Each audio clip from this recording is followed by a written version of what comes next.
We'll move on to England against Italy, which is the afternoon game. Perhaps a little more straightforward. This is the game in Twickenham. I don't know. 2 years ago, it was Conor O'Shea Day. This fixture. It was lovely tactics. I love a good tactic. It wasn't rugby though.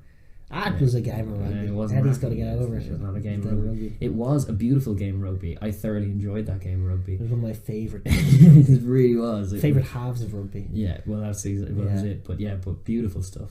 Featuring, and it was Roman Poit at the centre of it as well, of course.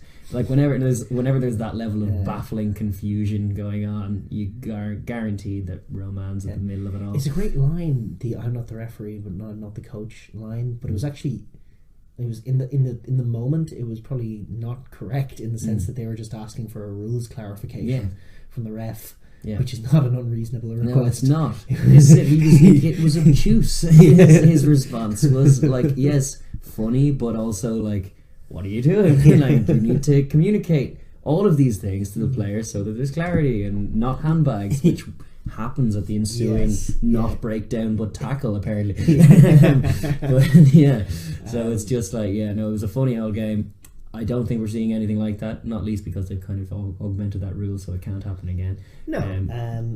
But like what we have seen is a bit more growth from Italy. So there's cause for some muted optimism from the point of view of performance. Like ideally they're hoping to do something similar to what Japan did to them in autumn. Catch them thinking we need to be put. Well, the danger is coming off a loss. It's very hard for them to be going in with that because they were rolling in. The Italy game is the Italy game. Italy and Twickenham, they're not going to be as screwed in as they would be for a big game. But the fact that they're coming off a loss, a defeat without a bonus point, in Cardiff means that yes, they'll be bulling for running in a load of tries, and I suspect they'll probably get them as well. Like Italy, as good as they have been and as combative and tough against Wales and Ireland, they made it awkward, made it a bit messy at times.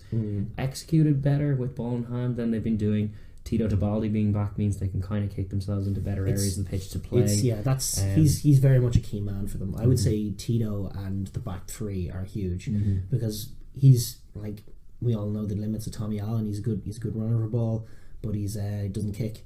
So Tebaldi is their whole kicking game, and exiting is going to be crucial for them. And it's vital that they don't exit. Like soft exits really annoy me, where you just get the ball in your own 22 and you basically see like you're going to just kick it to them about 20 metres up the field and give them an attacking line out or a ball in field. And England in either of those scenarios are just bull rushing for a try straight away. So it's just the tactics, just get it into Italy's 22 and they'll present you with a good opportunity to score a try. That's no good. So you'd like to see a couple of contestables in there. Like I know Johnny May has been great at defusing bombs, and whoever they go for in the right wing is going to be no slouch as well. But they got to look for those matchups and back their wingers who are big guys, or even sending Campagnaro down that channel perhaps. You could mix it up. But it would be a good little variation for them. Probably more preferable than having one of the outside backs do the kicking.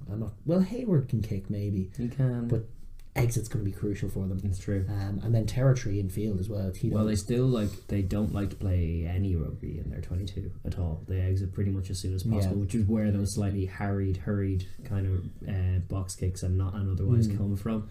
So even if we're going to go pass left to right, they haven't really been shown the confidence to do that, to kind of exit with a bit of passing. They haven't. I mean, they can pass the ball. Oh, they can, but it's just I haven't seen it from them when they're in that area. So it's like, they need to, first up, same as we always say, like, tackle. And they did very well against Ireland in that capacity. Like, Ireland weren't maybe challenging them with quite subtlety or speed that they ought to have been, but they were making their front up tackles, which is something that haven't been able to say for literally most of Conor O'Shea's tenure here. It's been frustrating because I couldn't even judge the Italian kind of defensive system because I just didn't know, because it felt like it never got that far. The tries were all terribly soft from just losing contacts and missing tackles, 100%. Whereas that has tended to happen a bit less this tournament, which is good. And they've been stuffing they've been managing to have a few successful defensive sets, which is good. Negative defensive plays. They were pretty flawless against Ireland in that capacity, but Ireland do have a much more limited attack than England at the moment, and so it was more predictable. It was just about making those tackles. Whereas against England, they're going to have to be there'll be doubts. There'll be Owen Farrell picking passes, and there'll be Manu Tuilagi running down the channel, the 12 channel. There's a lot of purchase to be had there for them. I actually just can't see it not going England's way when that's the lineup and that's the matchup. It's just when they still have that bad habit, plus you marry that with a bit of speed and deception from the screen moves they're running with Farrell picking the right pass. It's a problem. 100%. I think it's just a terrible matchup. Really, it really is. Like it's one of the worst. It's puts them in the prime position to get a hiding more so than most other games at this juncture when they've developed as much as they have. Even as a developed rugby team, which is good, they do look more like a rugby team than they've ever had. They look a bit cohesive. They look like they vaguely have a plan that they want to execute. They look like they have a few tactics they want to work in. But even at that, matchup wise now, this is just terrible stylistically. Like England are all over them, all over the park. They're outgunned. There's a few, like it's always that sort of tier 2 side playing tier 1 side mantra. Like if they can manipulate England into just kicking a bit, putting a few more attacking kicks in, the onus will then be putting their back 3 to cover those kicks. But Hayward's a quick guy. Like Hayward's going to have a lot of Hayward's pressure. Had a great tournament, in fact. Great. Apart from that very soft defensive play against Wales. Liam Williams going through for a shortcut. But I think overall, like compared to some of the form he showed before, where he was very soft in all those defensive contexts, like that's only one. That's not so bad. No, it's backfield coverage has been massive, as it has been the last few weeks against England. But we saw with Liam Williams managed to do in terms of shutting them down. That's going to be on Hayward. And then the game plan, like it's so much is riding on Tito Tibaldi in his boot, because if they can get England playing it in their half and forcing England to exit, that's like for any tier 2 side, that's the dream. Is just in the first half they're doing a lot of exiting.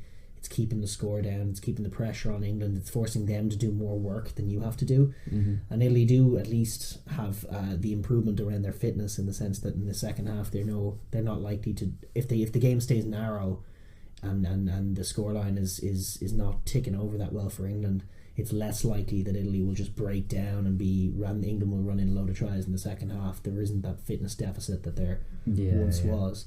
For sure. If they can maintain a picture of just holding the game and keeping England pegged in their territory, pick off a couple of scores here or there, like that's a nice picture for them. But obviously, as you say, it's more likely to see England barnstorming and just the class and skills deficit that exists between them. I mean, just in the names alone, I mean, you're talking about Owen Farrell.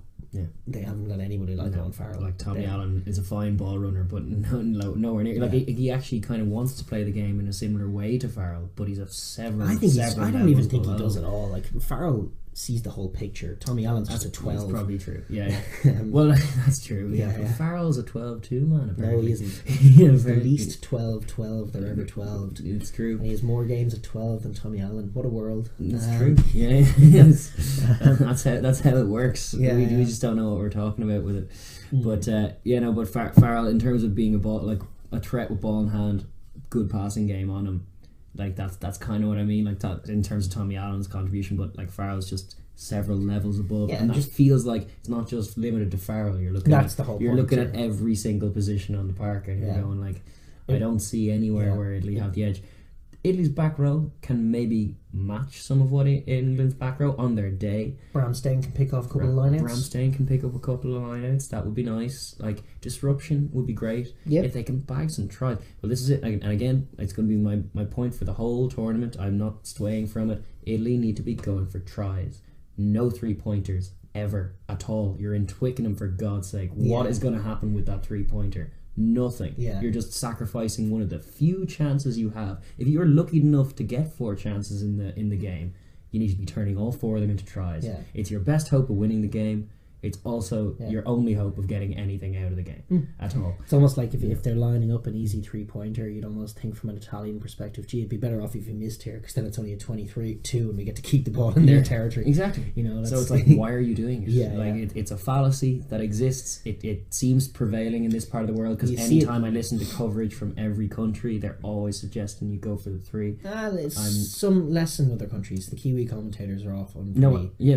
That's what I'm talking about in this hemisphere. in this tournament, certainly, like when I watch the domestic broadcast of any particular game, they're always recommending 3-pointers, and like for a team in Italy's position, I just can't understand the reasoning behind it. Uruguay bagged 9 against Wales in the last World Cup, I recall.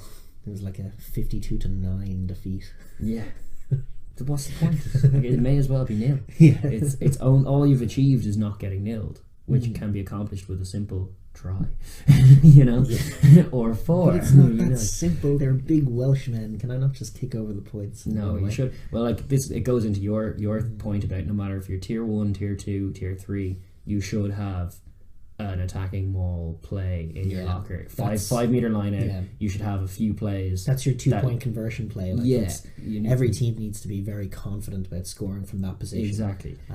So that's why it's not as big a risk as all that. If you're kicking to the corner, so you're 5 meters out with an attacking line out, you as a team of any kind of worth your salt in any capacity, and that goes down levels. It's at club level as well. Yeah, it's one of the very first set plays you should be working into your team. Exactly, and you should be working it weekly. It shouldn't be anywhere far removed from your thoughts. And if it is, that's a terrible negative sign. If you're just staying narrow, milking penalty, kicking penalty, you're a losing team.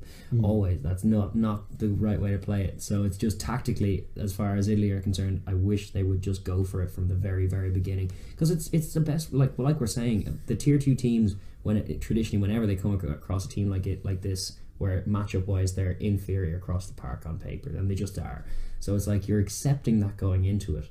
Like the best way for you to get purchased, and historically the times that you do get purchased, if you're looking at Japan against South Africa and stuff, it's when they go for it unrelentingly, unapologetically, unashamedly. To be fair, Japan and South Africa did kick some 3-pointers. They did kick some 3-pointers. No, that's true. They also scored some tries. Yeah, that's it. Like they got in to win a game. I'm talking about like that's an exceptional circumstance. I'm talking about the more common picture that's painted in those games, where even if they're in it for 60 minutes, it ends up pulling away. And so for all your kicking of 3-pointers to stay vaguely close, and theoretically you're 6 points down now, so if you grab a try but you're not going for the try, and then what happens in response is that the team that are better do wake up and get out of their funk, and you can catch them cold and you can get them shocked and you can disarm them for a whole half. And England are notoriously bad at adjusting on the fly. If they are having a poor first half, it could well take them till half time to fix it, and then they'll come out and probably score a few tries thereafter. So it's like, if you're getting a bit of purchase in the first half,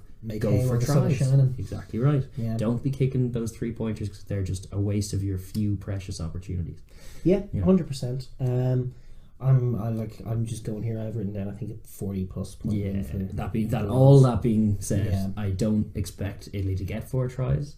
I expect England to get many, many tries. Yeah, I just think they have a very good variety in their attack. Obviously, things can go wrong. It remains to be seen from our perspective. You'll probably know by the time this is uploaded what they'll go for, whether they'll rotate their squad very much, whether you'll have Tuolangi and Farrell in there, or will it be some sort of George Ford, Ben Teo nightmare? Oh my god.